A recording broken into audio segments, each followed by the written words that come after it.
Jamaica's most wanted man has been shot and killed. The man dubbed Jamaica's most wanted criminal, the infamous Marlon Perry, otherwise called Duppy film, has been killed by police. He is the reputed leader of the Duppy Flames gang.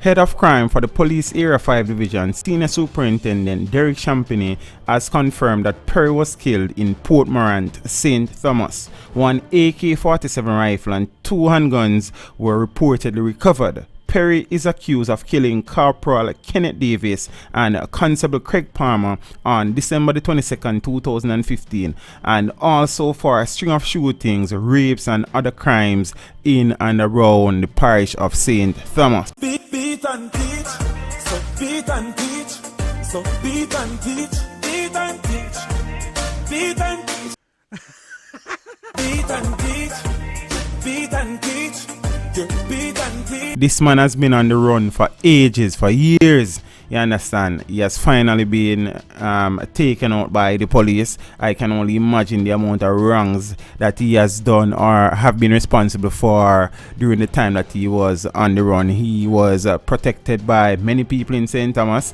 That was one of the reasons why the police had difficulties apprehending him prior to now, as many persons provided safe haven and information for him. So I guess some persons were doing it out of fear, while some persons were doing it out of the fact say them rate him and respect him. You understand me I say? So for me, when them things happen, I one way me see it and a good riddance. You understand me I say? One down, many more to go. My God.